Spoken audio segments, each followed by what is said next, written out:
Hello, everyone. Welcome to another episode on MedFitDO. I am Dr. J, and I am joined by an amazing guest.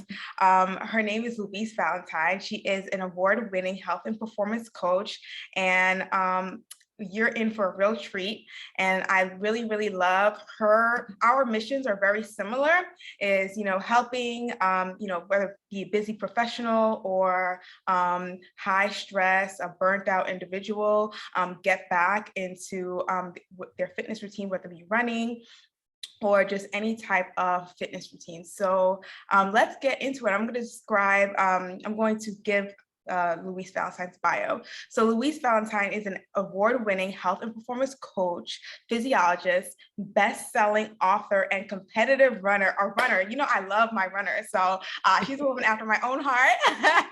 She's worked for the NFL, published for research studying the health of the military, and has over 20 years experience designing holistic wellness solutions for individuals. Holistic wellness. I love that. She definitely has my heart.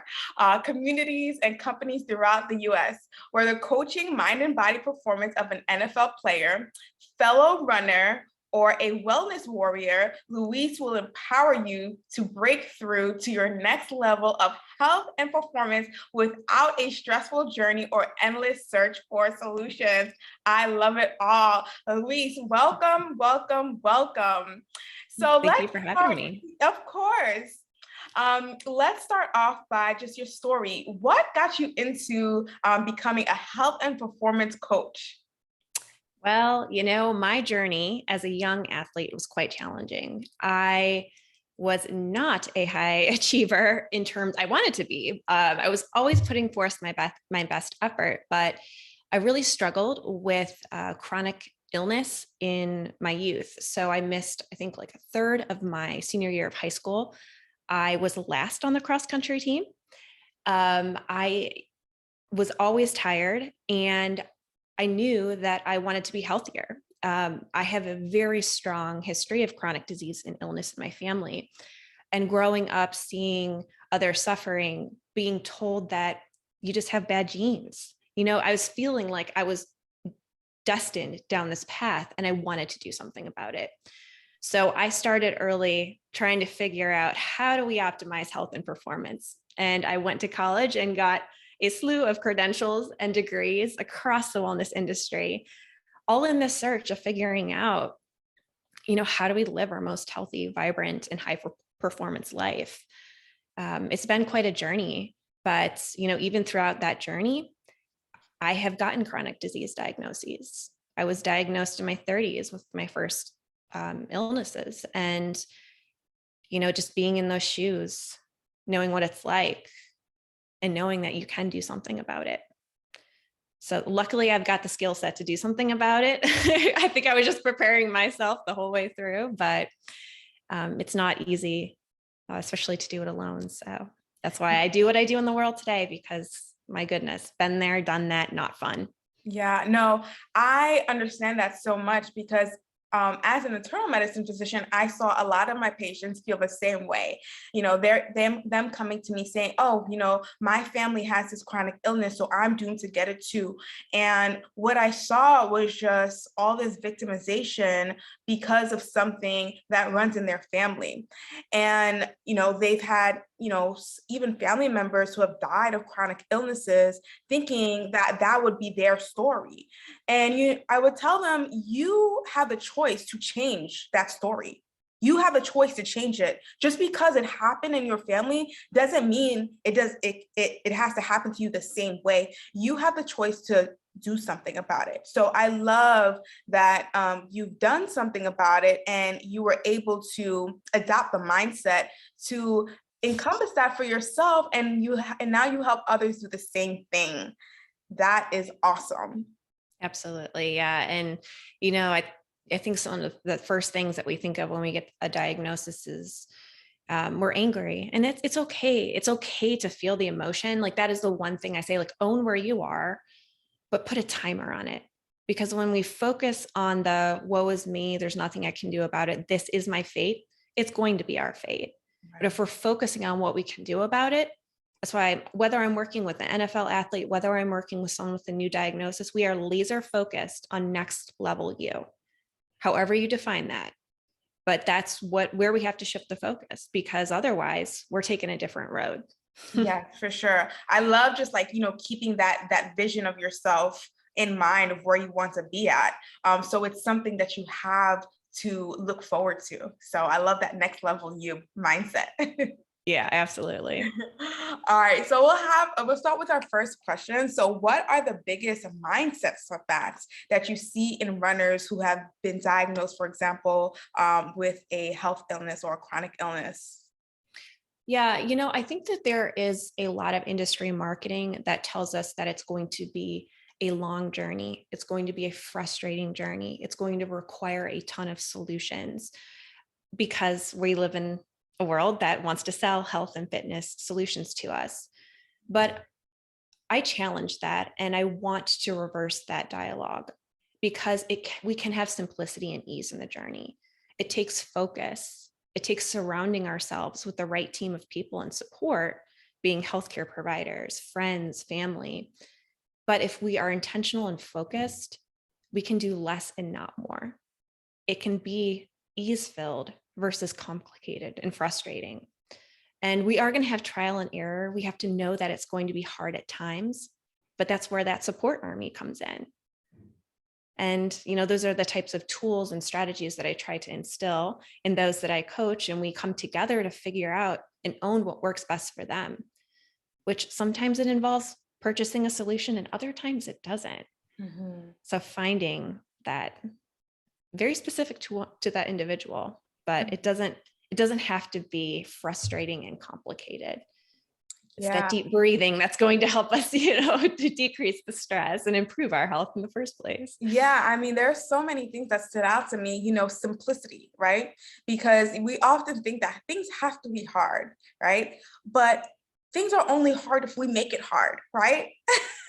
It's only hard if we make it hard. We have, again, the choice to frame our, circumstances, right? If we frame it as something being hard, it's going to be hard. But if we frame it as, okay, well, this can be simple, and I can do this with ease. So how can I do it with ease? And it's like you said, maybe it's finding a coach, or finding other people who've done it before with that ease. So I love that. I love also just like reversing and challenging what is status quo. I love that. Yeah. That's why my academy is Badass Breakthrough Academy. I say this is the badass way. Like, we are going to stand up to this and do things a little bit different, because the way it is out there, like, let's live in our bubble of badassness. I love that. Let's live in our bubble of badassness. Okay, I'm with it. I love all of it. Yeah. All right. So my clients, they're typically busy professional women, whether attorneys or doctors or entrepreneurs, just always on the go. So how can women like that make time for running? Yeah. So, what's interesting is I was thinking about this question, and those I work with tend to be runners who run no matter what, right? They are so dedicated to their plan. But what's interesting is I think the answer to this question, whether you're duly dedicated and out there putting the miles every single day, or you're not yet quite finding the time to do it, is the same. And it's what we do when we're stressed out matters. And I think, it involves looking at your week ahead. Do you have a work project that you're going to be lacking sleep? Do you have to grind? Do the kids are going to be crazy with soccer tournaments? When you look at the week ahead and you look at your workouts, you have what I call A and B workouts. A workouts are those that you push, those like your tempo run or a long run, or where you really want to get a great result from it. You're trying to change your body. Then there's B workouts. Maybe it's an easy run. Maybe it's an extra day of exercise that was just sort of like, I'll throw it in because I can. Well, look at your A workouts, look at your B workouts. Keep your A and modify a B. If it's super high stress, if you have an easy extra workout, cut it, right? Maybe you don't do that workout. Maybe you go for a walk and just get some sunshine, take a deep breath. You can still move, but we have to consider the fact that stress is stress. Yeah. And if we're going to sit there and just push workouts, it can very much be counterproductive. Mm-hmm. So it's, it does, again, it takes focus, right? But it doesn't have to be complicated. Where can you take and evaluate the stress in your life and flex and adapt accordingly? It's that skill set that's going to keep you to have longevity in your running, to keep you having high energy in life and the ability to exercise. So that would be my approach, Yeah, in coaching that. No, I love that approach. And that's something that I usually coach my clients on is, being realistic about your goals, right? But that is first knowing what your schedule looks like and being realistic of, what you can fit in around that schedule. Because, sometimes there's a culture of like grind, let's push, let's do it. And it's just like, wait, we also need to be able to plan for flexibility because life happens, right? And it's learning how to also be flexible and giving yourself grace in the process. Because I know, like, for example, like my clients, they're busy professionals, they're perfectionists, right? They want to do all the things. And I'm like, ma'am, excuse me. Listen, this is something that Superwoman could do, right? And I'm not saying that you're not Superwoman, but this is a lot for a human being. It is a lot. And, it is, natural for your body to want to break down and not to complete it all to fruition as you expected because you just piled on way too much for yourself. So I love that, just looking at your schedule in advance and recognizing that you have an option to choose, okay, workout A, workout B. But go ahead. Well, I was just going to say in the A workouts too, those are the ones that contribute to your priority goals. If you're trying to run a marathon at a certain pace, save your energy to hit your tempo times. Mm-hmm. Otherwise, that easy run, maybe you substitute a really light spin, or like we said, that nice walk, something that's going to be a little less stressful in your body. Because to your point, if we keep piling on the stress, it is a slippery slope to injury, burnout, or a health diagnosis. And I'm living proof that can happen because I got a couple health diagnoses as a byproduct of living my life that way. Previously, just grinding. My husband was away for months and I was with 2 kids and in my master's program, training for Boston Marathon, like doing way too much at once. Right. Yeah. You can only sustain it for so long. Right. Right. Yeah. Yeah. So I mean, I love all of that, just adding in the flexibility and just also looking at your schedule in advance. So know what you can realistically put on your plate.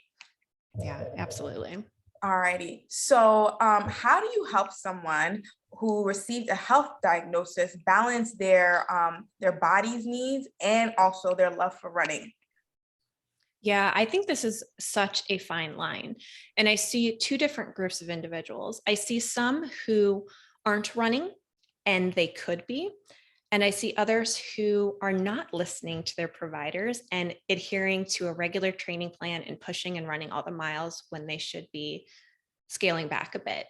But the secret is learning how to work with your body and flexing and adapting your plan accordingly. I'll give the example of when I was diagnosed with osteoporosis. I was told by my provider to not run.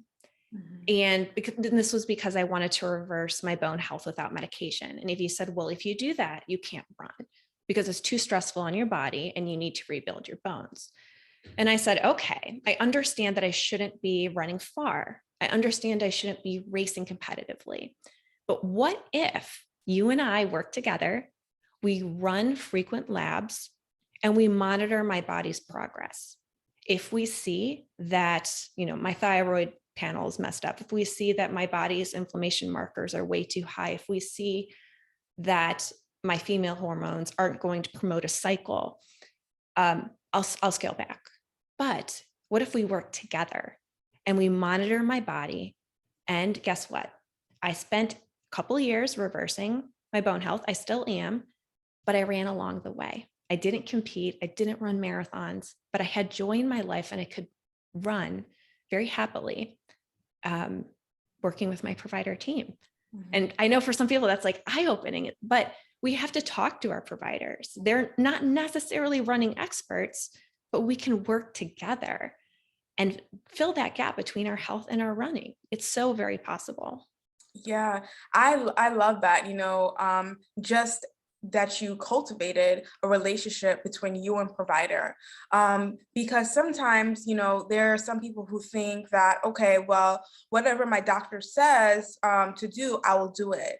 And it's just like, no, we don't. You don't have to do that. You can, ask questions and, be more inquisitive. It's your right to understand what's going on with your body. And it only helps both you and your provider if you cultivate a relationship so that you both understand that, so that you're both on the same page. It's just not your provider that's, that has all the control, but you guys are now working as a team together to help optimize, your health and fitness. So I love that, you cultivated that relationship with your provider and you were still able to run, because I could only imagine how that would feel. Yeah, absolutely. And, I see this happen all the time with the runners that I work with who do face health challenges. There really is a different and better way out there. And an example I would use on the opposite end of the spectrum is the person who's ignoring their doctor and they're running anyways, despite their diagnosis. We really do have to look, and I always say that's just, you're just you're running your way to a second health diagnosis if you just completely ignore what's happening in your body, whether you get it now, whether you get it a couple of years down the road.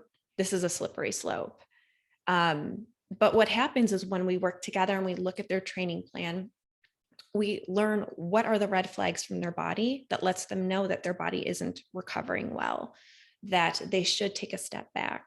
And again, maybe it's just modifying one or two workouts, but you need to take that proactive and corrective action in your plan. And I learned this with my own journey in when I was diagnosed with a precancerous condition of my stomach. And while reversing it, I paid attention to these red flags from my body and I adapted my training plan accordingly. And I am one who is like, I'm going to follow the training plan. It is going to be so scientific as a physiologist, right? Type A, as you spoke to. But when I took this approach of a little bit more ease filled, more joy filled, more, my body had energy sustained, I PR'd every single one of my races. I qualified for a competitive running team. And I see the same thing happen with individuals in my program. They are facing these health challenges. They're taking the step back. They're learning simple ways to work with their body, and they become a stronger runner during their comeback journey. They're able to PR marathons a few months down the road. It's incredible when we learn how to work with our body. So this was eye-opening to me, and it's eye-opening to those that I work with. But I'm like, wow, this really works. Yes, I love that. We often hear about the term emotional intelligence, but there's also body intelligence as well. Yeah, Really listening to your body and being in tune of what your body is saying to you is so vital. Because like you were able to be conscious of what was happening and then, create a course of action to help, circumvent, what could have happened. So that is amazing.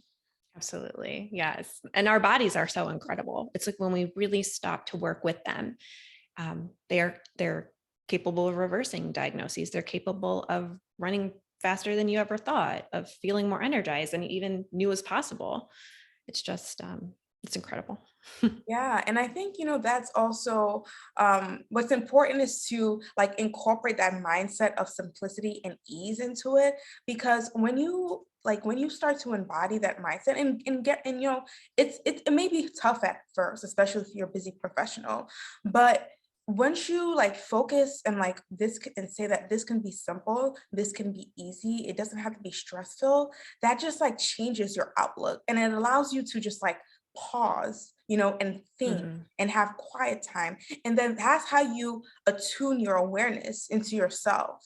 So you can be like, hey, you know what? Something's not going on right now. Like my body's sending me red flags, and then you use that information to then, make a pivot or make a shift. So yeah, everything comes full circle. Definitely. Definitely. Yeah. So a last question, how can someone use their mind and body to work together to help them have a great run despite being diagnosed with a health illness? Yeah, I think it comes down to the simple little sentence that I use in my course, and it's what we do and what we say when it gets hard matters. And speaking a little bit more to the mindset piece, our inner dialogue will change everything when it gets hard. And I think what I teach is that it comes down to practicing what we're going to say to ourselves before it gets hard. So when it gets hard, we know what to do. And again, we keep it super simple, but it's knowing that go-to phrase that you're going to use when it gets hard. And for an example of in my journey was when I was diagnosed with osteoporosis and I knew I was going to rebuild my bones. I knew there was going to be times when I get lab work back that was frustrating, that didn't demonstrate the hard work that I had put in for all those weeks. And I was thinking ahead to what am I going to say when it gets hard? I'd take just a brief moment in the morning and it was, I am strong, my body is capable, and I know how. And just rooting myself in that go-to phrase. And anytime it got hard, I put it on a sticky note. It was on my mirror. I had a reminder that went off in my phone because I knew I might be living in this dark energy, in this frustration, in this anger for a day or two. But what I said when it got hard mattered. And that's the same thing when I showed up in my runs and I had low energy. What I said mattered. In the heart of a race, when it gets hard, what you say to yourself is going to matter. So practicing ahead of time and having that inner dialogue ready. So it's but a flip of a switch. Yes, I love that you talk about being proactive, right? And just, um, also just, maybe anticipating, what if this doesn't go the way that I expect it to go? How can I overcome this? So you're already thinking about, overcoming in advance, right? Because, Yeah. these things are going to happen, our setbacks are going to happen, but we can even overcome before it happens by keeping a mantra, close to our heart. So I have a similar mantra. Mine is I am fit, healthy, and strong Yeah. that I recite to myself. So, when I'm, not in the mood or like, I had a run that, didn't go as well that I wanted to, that is the mantra that, I constantly recite to myself. So I love that because I also, teach my clients about, affirmations, not only just saying it, but also then acting on those affirmations because it's just not enough to just state it. We have to then, act on them as well. So I love that. Yeah, go I ahead. was just going to say one other thing is like, I think too, when we're feeling that junk energy, when we're feeling down, thinking, how do we want to feel instead? Not necessarily thinking about the goal, like maybe I'm discouraged because I feel heavier or I'm heavier than I want to be. Well, how do you want to feel? It's not, I want to lose weight. It's, I want to feel energized. I want to feel fit. You know what? The first thing I do is I do one small thing that makes me feel that way. So maybe it's putting on a workout outfit that makes me feel cute. Maybe it's walking around the block so I do feel fit and energized. But I think a lot of times we think so far ahead to that big picture goal. And if we just stop and do that one small thing to help us feel ultimately what we're chasing after, that feeling that we're missing in our life right there in that moment, it can make a huge difference. And it's like an immediate pick me up, right? It's like, ooh, it feels so much better. Yeah. Yeah, no, for sure. And then again, like we have the ability to create our feelings, and it doesn't have to be a big thing. It's just that, that one small thing. So I love that. It's just I talk about habits a lot. So I love it. It's just like, just and habits, it doesn't mean that it has to be this huge audacious goal, just like those little consistent things. Yeah, That could help pull you through. So I love that. absolutely. All right. Well, we have now concluded our talk. If someone wants to get in touch with you, they're trying to get into running after an injury, after a health setback, how can they find you to work with you? Absolutely. Breakingthroughwellness.com is my website. And I have two performance academies there. Both are Badass Breakthrough Academy. One is for those who are looking to achieve their next level of health, fitness, or performance. And the other is for those runners who are facing a high stress life event, burnout, or health challenge. Both of those programs focus on next level you, how you define it for yourself, and developing your mind and body performance with simple, sustainable, ease-filled strategies that will empower you along the way. So do check out breakingthroughwellness.com because there are 2 free trainings. They are advanced trainings. So they are from 50 minutes to a little over an hour each to give you insight into strategies that you can start applying right away. But use that contact form, check them out, and support at breakingthroughwellness.com as well. So many ways to reach out. Awesome. And all those links will be in the description. So feel free to check Louise out. So thank you so much, Louise, again, for just, blessing us with your knowledge, with your wisdom, and helping us, and just encouraging us that it can be easy. There will be challenges, but we do have the ability to shape how we want to go through those challenges. So thank you so much. Absolutely. Thank you so much for having me. It was a You're pleasure to be on today. You're so welcome. All right. Bye, everyone.